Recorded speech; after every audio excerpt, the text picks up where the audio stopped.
Hey friends, this is Jennifer Terri and welcome to another Philippine Travel Update. In this video, I'll talk about quarantine hotel. Now, this video is for non-OFWs, including Balikbayans, former Filipinos, foreign spouse, foreign children of Filipinos traveling together, and foreigners entering the Philippines.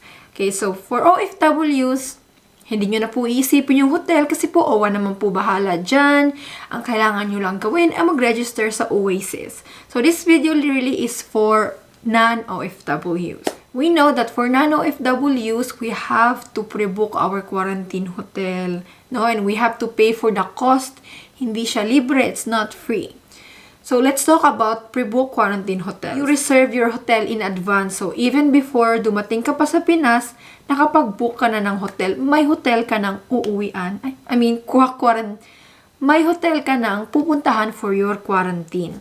Okay, so in this video, sagutin natin yung tanong na, where to pre-book quarantine hotel? Why do we have to pre-book quarantine hotel? And how? And the tips and things to consider when pre-booking or choosing your hotel for quarantine. So without further ado, let's start. Who? So who needs to pre-book or book a quarantine hotel? So lahat ng non-OFWs, balikbayans, and foreigners. So why do you have to pre-book your quarantine hotel? Can't you just book it when you arrive in the Philippines? Pwede bang sa airport na ako mag-book?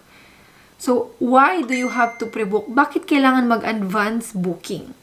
Unang reason. First reason, hahanapin sa check-in. A confirmed pre-booked quarantine hotel shall be required when you check in for your flight sa abroad, overseas. So you need to have pre-booked quarantine hotel to show to your airline upon check-in.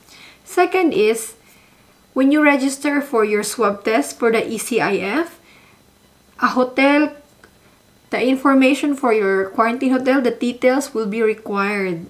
So, need mo din to register for ECIF ang inyong quarantine hotel information. And the last thing is, you need to book in advance your quarantine hotel because that will make the processes when you arrive at the airport smooth and easy. Okay? If you don't pre-book, you don't register for ECIF, then long process, madedelay ang pagpunta mo sa hotel, ang pag-rest mo, and people who are lining up waiting behind you will also be delayed. So for the sake of yourself and for everyone, pre-book your quarantine hotel. For non-OFWs, how many days?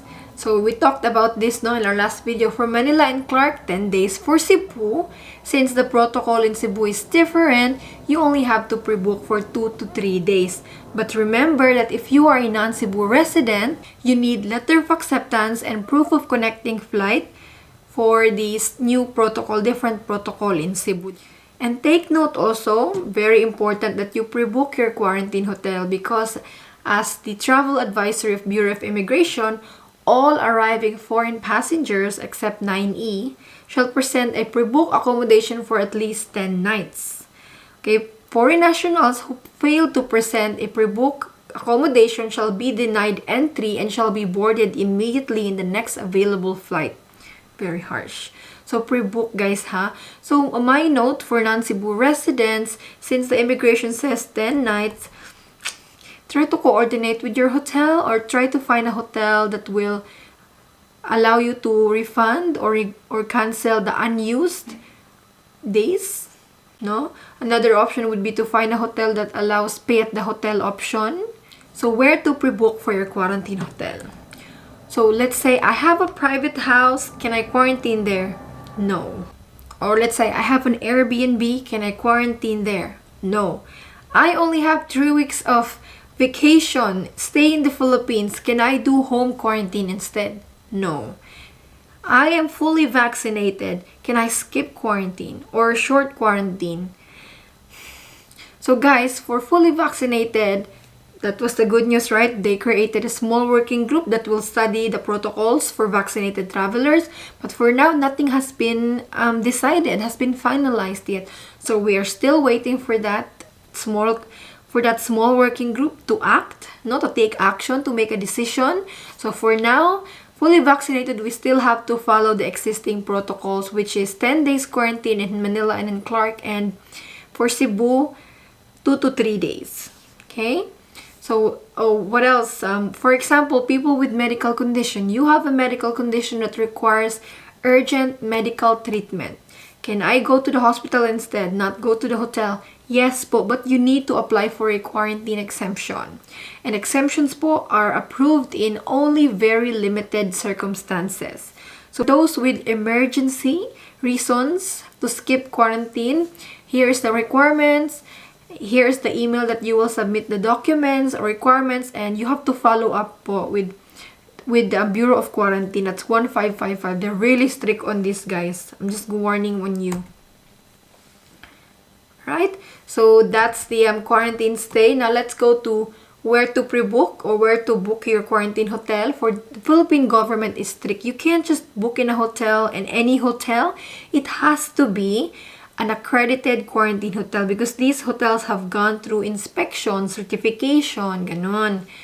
So for Manila, you have to visit the Bureau of Quarantine website. It has a complete list of quarantine hotels accredited for quarantine. So here is the site. Okay, I'll have this link in the description box.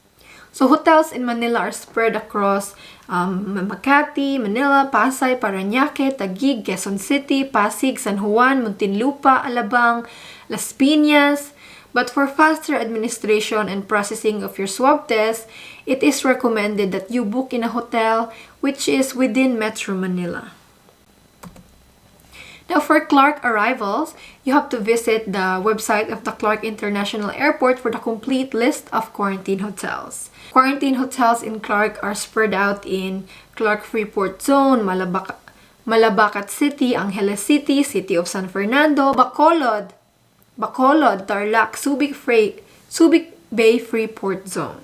So all bookings in Clark shall be made including airport to hotel transfers. But in cases that hotel of choice does not offer transfers, please contact the numbers below. For Cebu, visit the Cebu Mactan Airport website. So quarantine hotels in Cebu are in Cebu City, Mandaue, Lapu-Lapu City, and Cordova. Now, how to pre-book for your quarantine hotel? There are 3 ways. First is third-party sites. So, mag-book ka with Red Doors, Agoda, Orbitz, Booking.com, Hotel.com. That's the first way. The second way is direct with the hotel. So, Google their information or book through their website. Next option is to ask your family or friends in the Philippines to book your hotel for you. So that's all for this video, guys. Do you want to add anything else? Comment down below. I'll see you again with another video.